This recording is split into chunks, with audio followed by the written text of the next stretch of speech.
Kasih-Nya menyertaiku. Yohanes pasal 3 ayat 16. Karena begitu besar kasih Allah akan dunia ini, sehingga Ia telah mengaruniakan anaknya yang tunggal, supaya setiap orang yang percaya kepadanya tidak binasa, melainkan beroleh hidup yang kekal. Amin. Terpujilah nama Tuhan. Shalom, selamat pagi saudara yang dikasihi oleh Tuhan. Kembali lagi dengan sapaan firman Tuhan pada pagi hari ini. Tidak terasa kalender kita sudah berpindah ke bulan Februari tahun 2026. Memasuki bulan yang baru, seringkali kita membawa harapan-harapan yang kembali segar. Seringkali kita membawa sukacita yang baru di bulan ini. Namun mungkin ada juga sedikit rasa cemas tentang apa yang akan terjadi di bulan ini atau di hari-hari ke depan.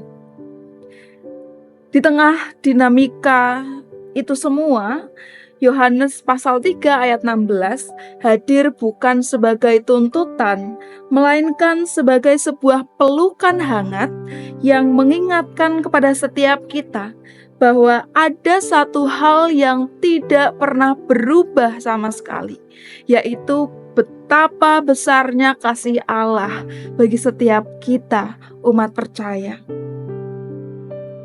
Ketika kita berjalan di pagi hari, saudara, mungkin kita tidak selalu menatap ke langit.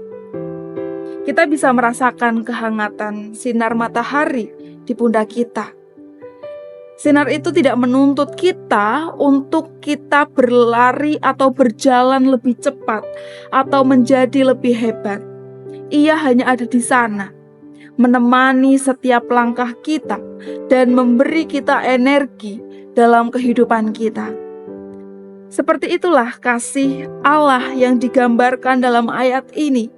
Kasih-Nya bukan seperti upah yang baru diberikan setelah kita bekerja keras, melainkan seperti cahaya matahari yang sudah ada bahkan sebelum kita terbangun dari tidur kita. Dalam Yohanes pasal 3 ayat 16 kita belajar bahwa Allah adalah Allah yang senang memberi. Ia tidak menahan apa yang paling berharga baginya, karena Ia ingin supaya setiap kita memiliki kehidupan yang penuh, memiliki kehidupan yang jauh lebih baik. Nah, seringkali kita merasa harus berjuang sendirian untuk mencari kebahagiaan. Namun ayat ini meyakinkan kepada setiap kita bahwa Allah sudah lebih dahulu bergerak untuk memberikan kesejahteraan bagi jiwa kita.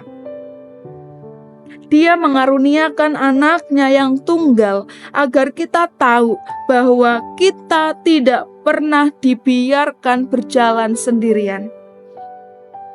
Nah, fokus kasih-Nya adalah tentang kebersamaan, bahwa Ia ingin kita selalu berada dekat dengan Allah.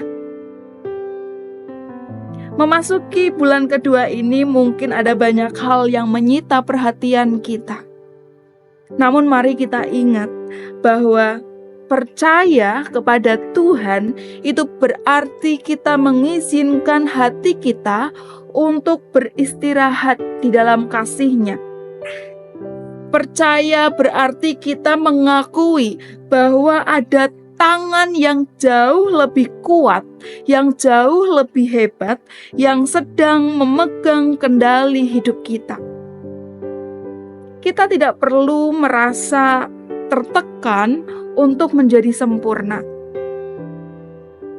Karena kasih Allah yang tanpa syarat justru hadir untuk melengkapi ketidaksempurnaan dan segala kekurangan kita. Nah, di dalam dekapannya kita akan menemukan kekuatan yang baru untuk kita dapat tersenyum dan melangkah maju. Hidup yang kekal yang dijanjikan Tuhan adalah sebuah janji tentang damai yang tidak bisa diberikan oleh dunia ini. Ini adalah tentang rasa tenang yang kita miliki saat ini. Tahu bahwa masa lalu itu sudah berlalu dan sudah dipulihkan. Dan masa depan kita, setiap orang percaya, itu sudah dijaga oleh Tuhan, sudah dipersiapkan oleh Tuhan. Untuk itu mari kita jalani hari demi hari dengan semangat yang baru.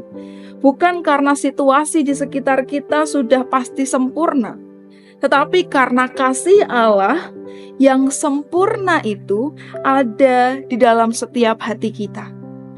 Dan terus ingat bahwa di setiap waktu kita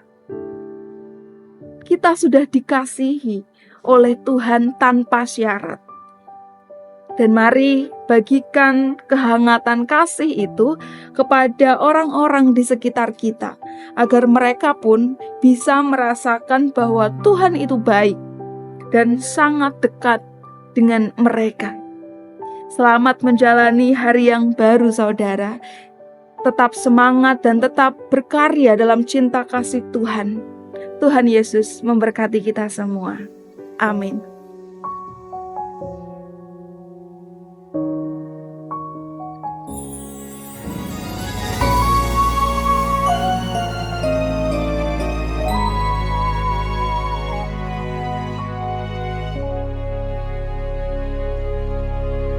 Tuhan, sungguh ku bersyukur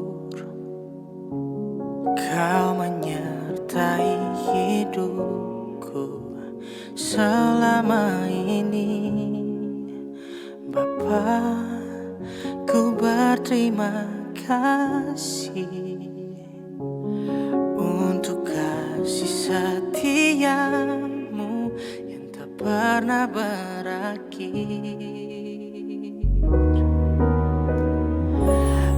Aku ada hari ini karena Tuhan baik dan teramat baik bagiku.